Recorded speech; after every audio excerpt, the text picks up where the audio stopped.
hymns here this evening. Yeah, we decided to do a little history of the hymns tonight. Thank you, preacher.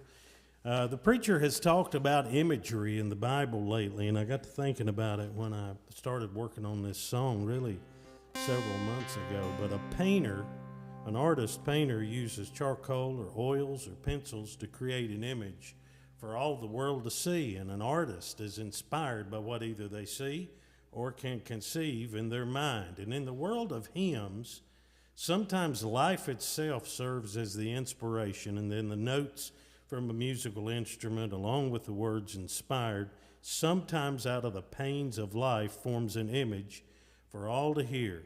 And while reserving the most important theme of all, and that's giving glory to the Lord Jesus Christ. So hymns fall into a very interesting category, I believe, in the church today. And William Buel Stevens was born in 1862 in Long Ridge. That's a community of Scotland County, Missouri. His father, who bore his name, Buel Stevens, was arrested along with a group of some German Methodists, about 80 of them, and charged with mutiny in 1862. And Buell was one of 3 soldiers made examples of and sent to federal prison in Alton, Illinois. But all 3 were returned to service after appeals after 6 months in prison. William's uncle died suddenly of heart disease at age 48, and that man's son was only 17 years old when he died, the same way a couple of years later.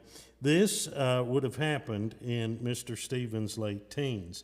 And as a teenager, dealing with family members falsely imprisoned and the death of loved ones could have caused anyone to become discouraged and quit. But Mr. Stevens, as he grew up, dedicated his life to serving the Lord. And one account I found, written by a historian by the name of Diane Meadows, said this: he felt God calling him to the Indian territories to share the gospel, but back home in Cleburne, Texas, his wife was expecting their first child in just a few weeks, as a matter of fact, and he was sad that he would not be present for the birth of the child. So Reverend Fletcher began to write his feelings and things down the frame of mind in the form of a poem. And while he was on the train headed to the Indian Territories, J.R. Baxter, a gospel music promoter, was sitting beside him and very impressed with the lyrics.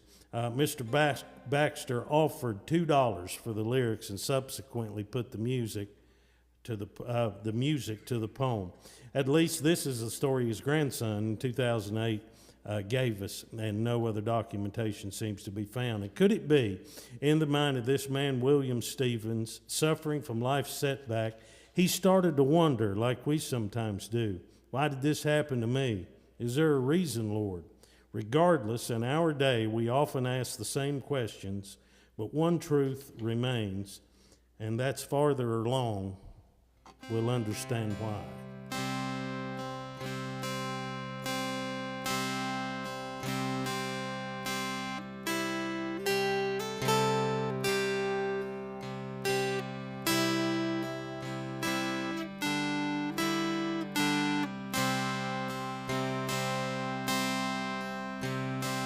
Tempted and tried, we oft made to wonder why it should be thus all the day long, while there are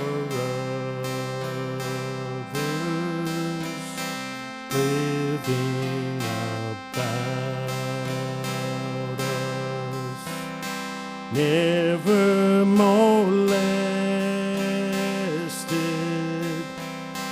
though in the wrong, farther along, we'll know all about it, and farther along we'll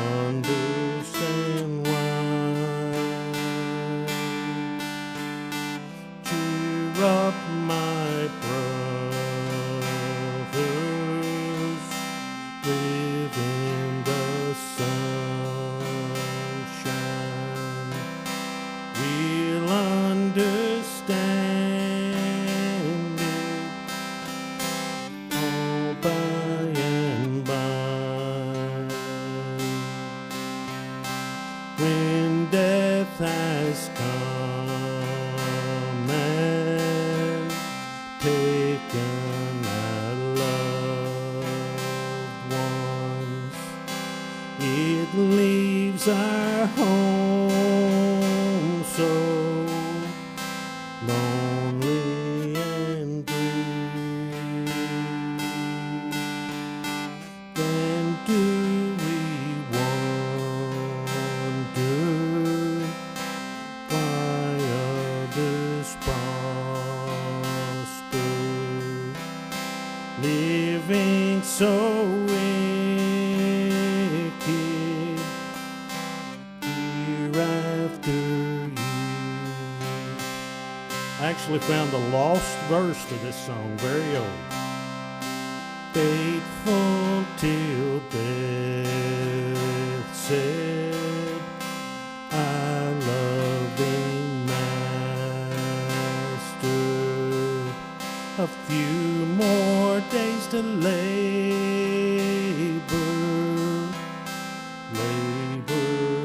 and wait.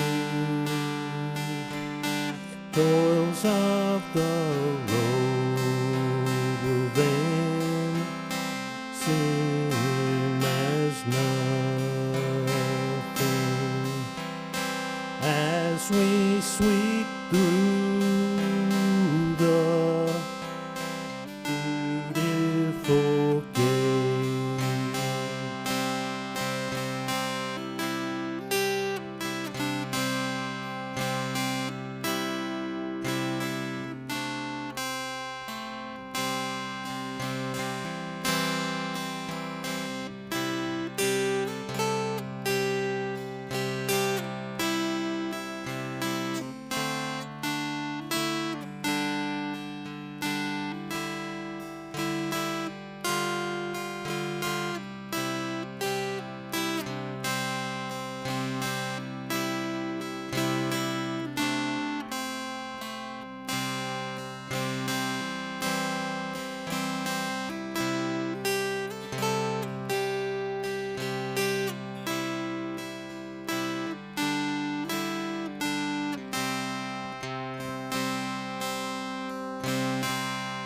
Like many of the old hymns, they saved the best verse to last.